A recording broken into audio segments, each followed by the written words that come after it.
Chapter 2, Hard Struggle for Happiness.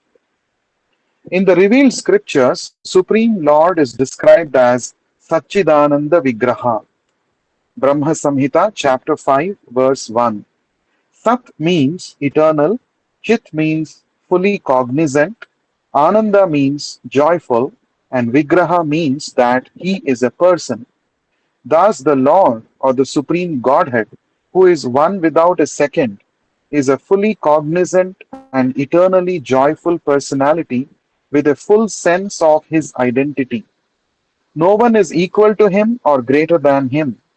This is a concise description of the Supreme Lord.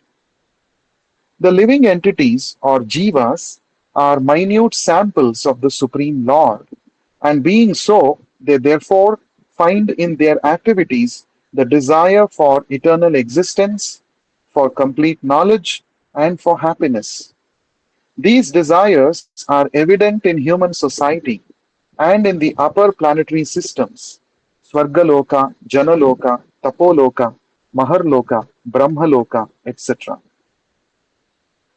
The living entities enjoy a longer duration of life, an increased amount of knowledge, and a generally more blissful existence. But even in the highest planet in this material world, where the duration of life and standard of enjoyment are thousands and thousands of times greater than those on earth, there is still old age, disease, and death. Consequently, the level of enjoyment is insignificant in comparison to the eternal bliss enjoyed in the company of the Supreme Lord. Loving service to the Supreme Lord in different relationships makes even the enjoyment of impersonal Brahman as insignificant as a drop of water in comparison to the ocean. Every living being desires the topmost level of enjoyment in this material world, and yet everyone is unhappy here. This unhappiness is present on all the higher planets, despite a longer lifespan, higher standards of enjoyment and comfort. That is due to the law of material nature. We can increase the duration of life and standard to the highest capacity, and yet, by the law of material nature, we will be unhappy. The reason for this is that the quality of happiness which is suitable for our constitution is different from the happiness which is derived from material activities. The living entity is a minute particle of the superior spiritual energy of the Lord, which is Satchidananda Vigraha, and therefore he has the necessary propensity for joy, which is spiritual in quality. Unfortunately for him, he is trying vainly to attain his enjoyment from the foreign atmosphere of material nature. A fish that is taken out of the water cannot be happy by any arrangement on land. He must be supplied with water. In the same way, the minute Satchidananda living entity cannot be really happy through any amount of planning conceived by his illusioned brain in this material universe. He must therefore be given a different type of happiness, which is spiritual in sense. Our ambition should be aimed at enjoying spiritual bliss and not this temporary happiness. Some philosophers claim that spiritual bliss is attained by negating material happiness and material existence. Theoretical negation of material activities, as propounded by Sripada Shankaracharya, may be effective for an insignificant section of mankind, but the best and surest way for everyone to attain spiritual bliss was propounded by Lord Sri Chaitanya Mahaprabhu by means of devotional activities. These devotional activities can change the very face of material nature. Hankering after material happiness is called lust, and lusty activities are sure to meet with frustration in the long run. The body of a snake is very cool, but if a man, wanting to enjoy this coolness, garlands himself with a venomous snake, he will surely be killed by the snake's venomous bite. The material senses are compared to snakes. Indulgence in material happiness will surely kill our spiritual identity.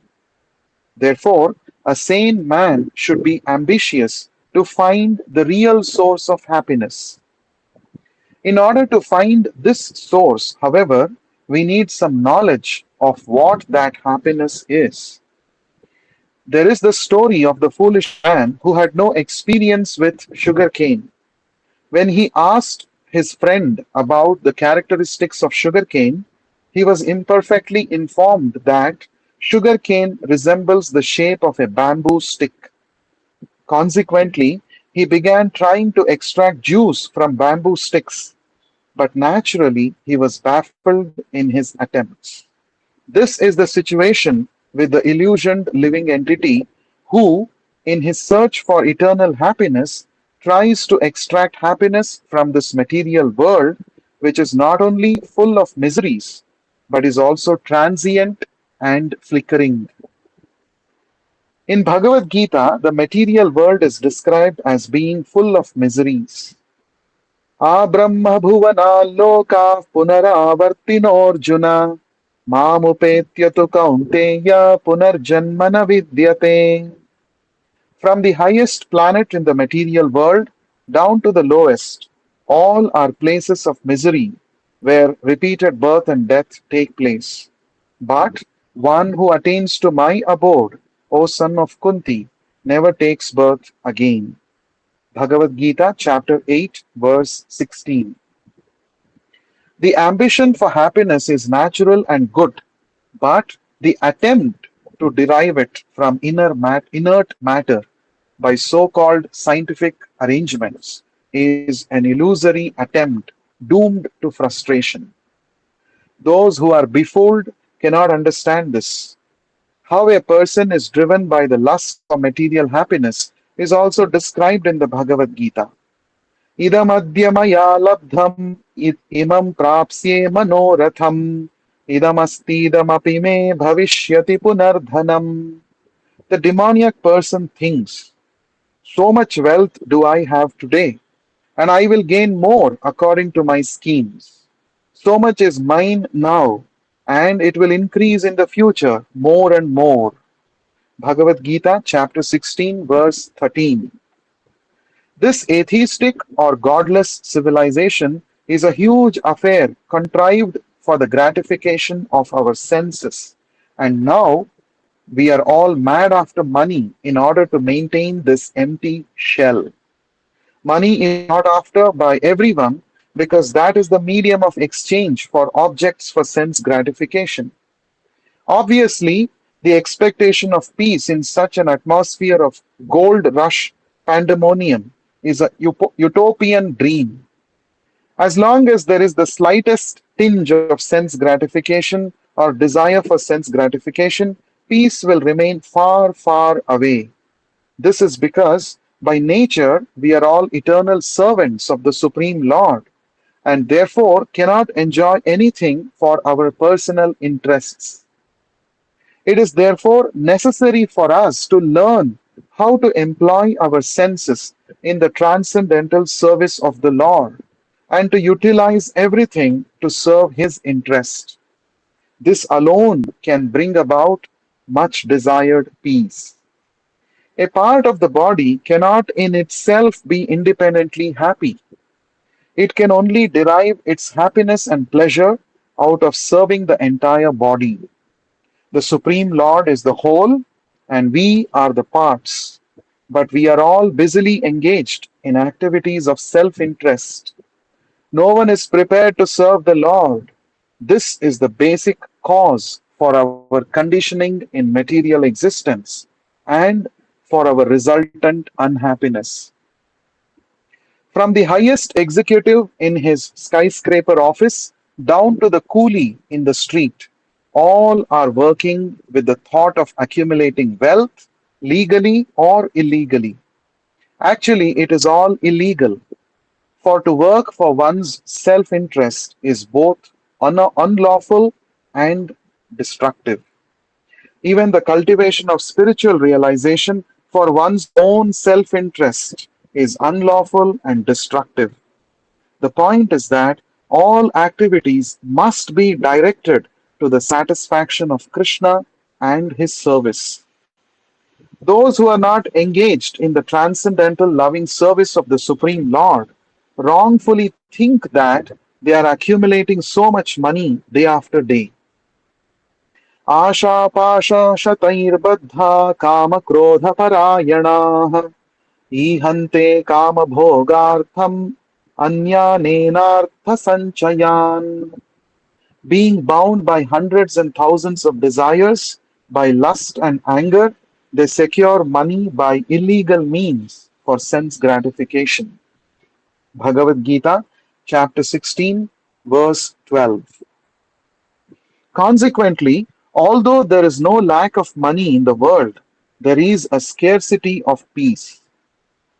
So much human energy is being diverted to making money, for the general population has increased its capacity to make more and more dollars. But in the long run, the result is that this unrestricted and unlawful monetary inflation has created a bad economy all over the world and has provoked us to manufacture huge and costly weapons to destroy the very result of such cheap money making.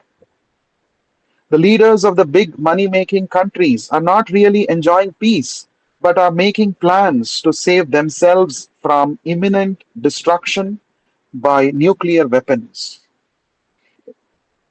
In fact, huge sums of money are being thrown into the sea by way of experiments with these dreadful weapons. Such experiments are being carried out not only at huge costs, but also at the cost of many lives. In this way, the nations are being bound by the laws of karma.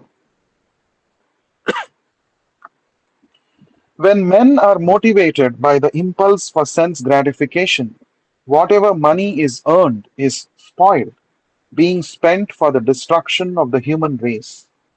The energy of the human race is thus wasted by the laws of nature because of man's aversion to the Lord, who is actually the proprietor of all energies. Wealth is worshipped and is referred to as Mother Lakshmi or the goddess of fortune. It is her position to serve Lord Narayana, the source of all the Naras or human beings. The Naras are also meant to serve Narayana under the guidance of the goddess of fortune. The living being cannot enjoy the goddess of fortune without serving Narayana, and therefore, whoever desires to enjoy her wrongly will be punished by the laws of nature. These laws will make certain that the money itself will bring about destruction instead of peace and prosperity. Unlawfully accumulated money is now being snatched from miserly citizens by various methods of state taxation for the future civil and international war fund, which is spending money in a wasteful and destructive manner. The citizens are no longer satisfied with just enough money to maintain a family nicely and cultivate spiritual knowledge, both of which are essential in human life. Now, everyone wants money unlimitedly to satisfy insatiable desires.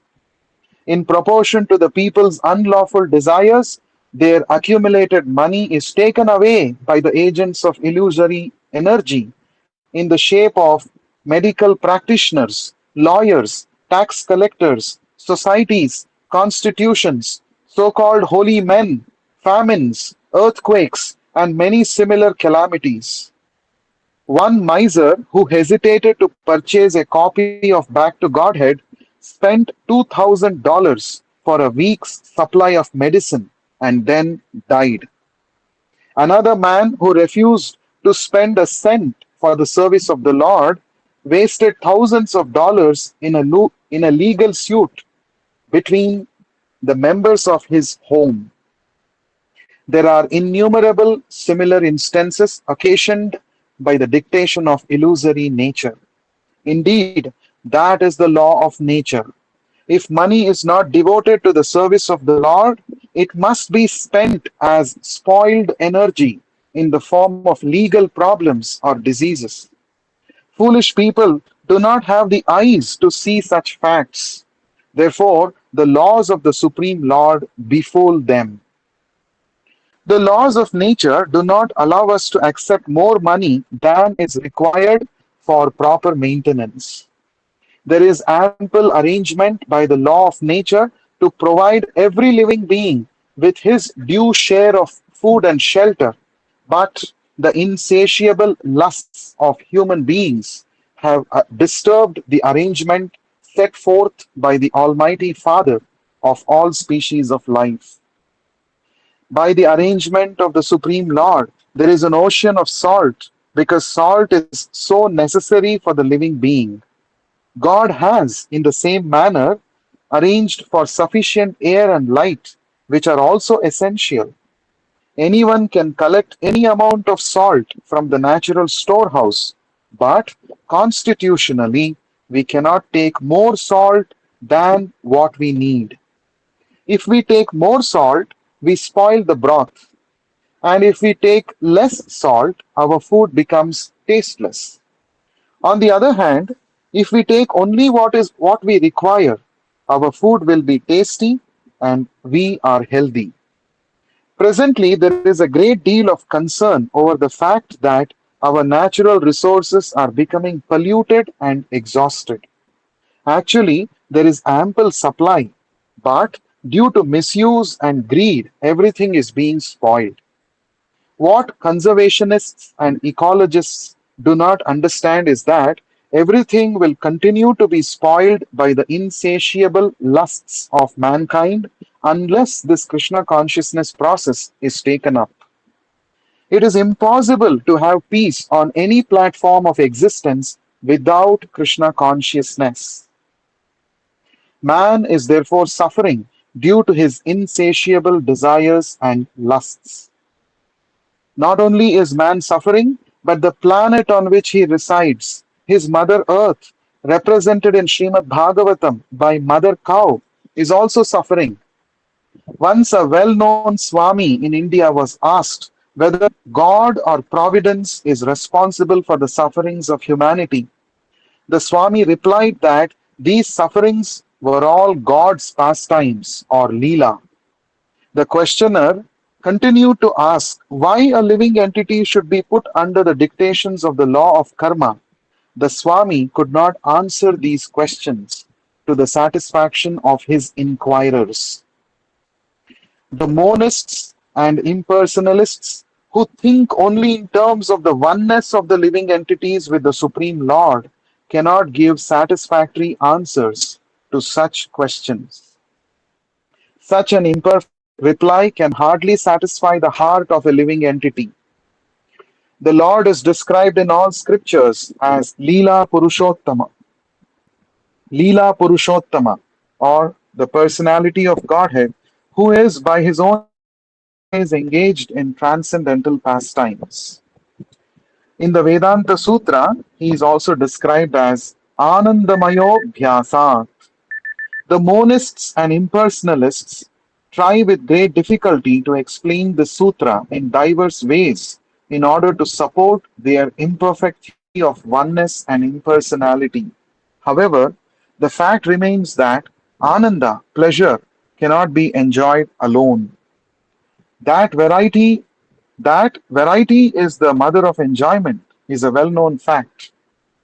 Cities, for instance, are known to be attractive if they contain a variety of things. Living entities are naturally attracted by variety, by attractive streets, buildings, cinemas, parks, conveyances, businesses, employments, foodstuffs, etc. Despite all this variety, the English poet Cowper once said, "The city is made by man, but the country is made by God."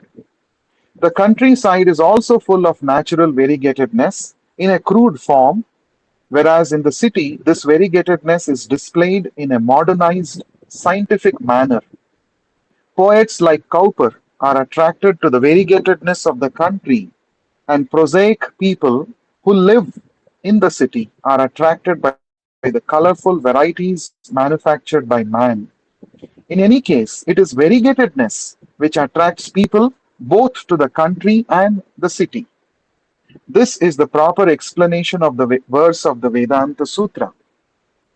Many so called swamis who are so frequently attracted by the cities often seek a kind of pleasure in society and feminine friendship. Generally, they are not attracted by the natural beauty of the woods, although they may assume the dress of a man who is meant to live in the woods. Such swamis are seeking varieties of enjoyment in matter because they have no information of the variegatedness of spiritual life.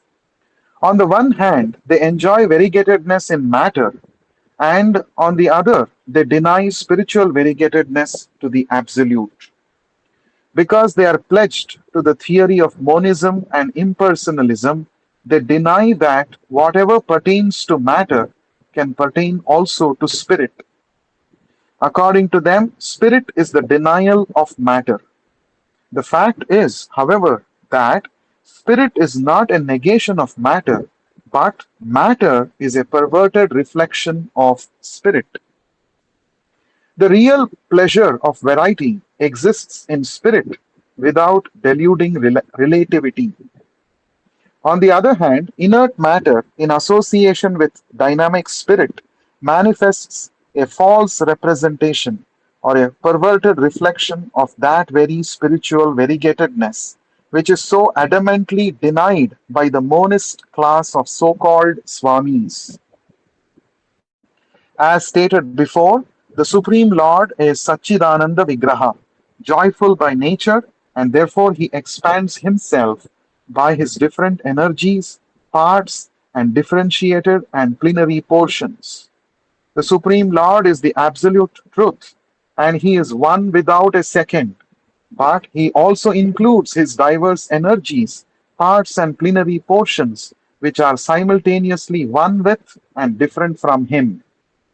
Because he is joyful by nature, he expands himself in diverse ways, and the activities of these expansions are called his transcendental pastimes or his Leela. These pastimes, however, are not blind and inert. They exhibit full sense, independence, and freedom of action and reaction. The complexities of the actions and reactions of the diverse energies of the Absolute Truth constitute the subject matter of a vast science called the Transcendental Science of God, and the Bhagavad Gita is the ABC or primary book of knowledge for students interested in that science.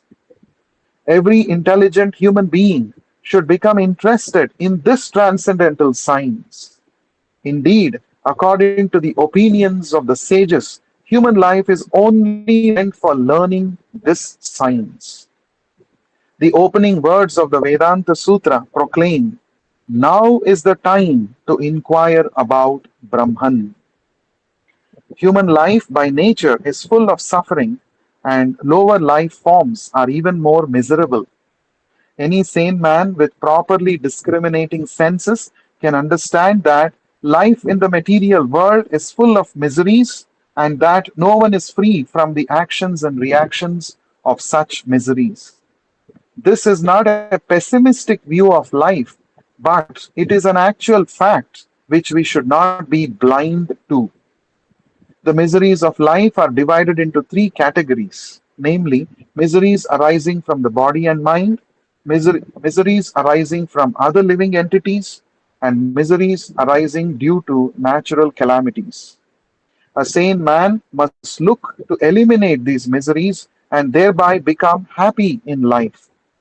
We are all trying to achieve peace and freedom from these miseries, at least unconsciously.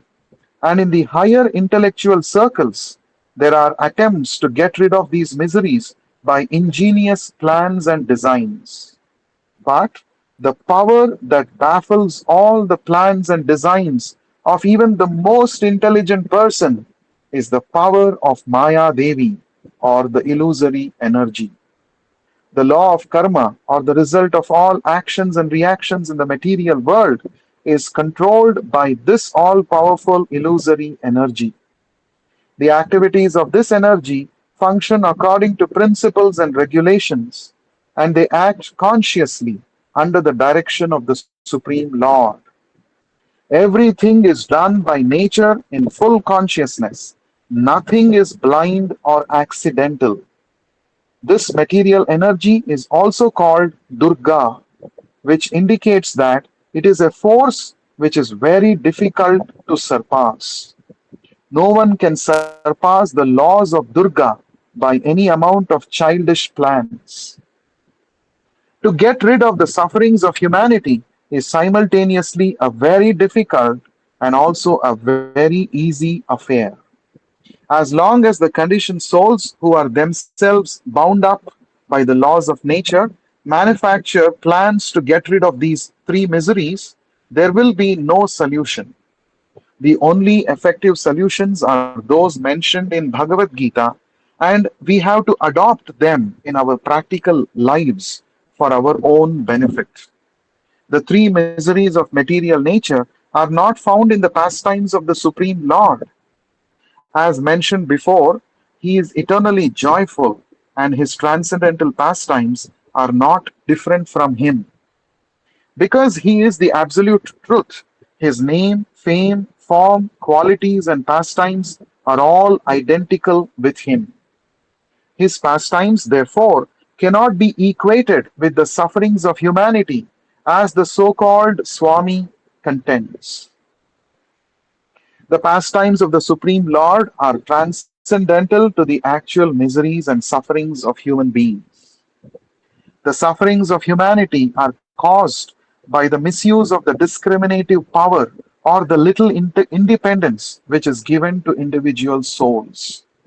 The fraudulent swamis or mental speculators, in order to remain consistent with the theory of monism, must pass off the miseries of mankind as the pastimes of God.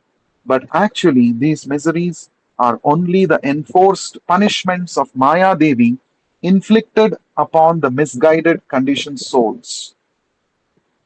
As living entities, we are part and parcel of the Supreme Lord. Indeed, we actually belong to his superior energy. As such, we may join his transcendental pastimes in our unconditioned state of life. But as long as we are conditioned by the laws of karma, in contact with the inferior energy, our sufferings are our own creations, born of a gross misuse of our little independence. The impersonalist monists only misguide people by contending that the threefold miseries are a part of the Lord's pastimes. Such impersonalists and monists have misguided their followers because they incorrectly think that the Supreme Lord and the individual souls are equal in all respects. True, the individual souls are equal in quality with the Supreme Lord, but not in quantity. If the individual soul were quantitatively equal to the Supreme Lord, he would have never been subjected to the laws of material nature. Material nature is subordinate to the will of the Supreme Lord, and therefore he cannot be subjected to the laws of material nature. It is contradictory for the Lord to be subjected to the laws of his own inferior energy. Mattah parataram nanyat kinchidasti dhananjaya mai sarvamidam protam sutre manigana iva. O conqueror of wealth, Arjuna, there is no truth superior to me. Everything rests upon me as pearls are strung on a thread. Bhagavad Gita, chapter 7, verse 7. Again, Sri Krishna states, त्रिभिर्गुणमयैर्भावैर्येभिः सर्वमिदं जगत् मोहितं नाभिजानाति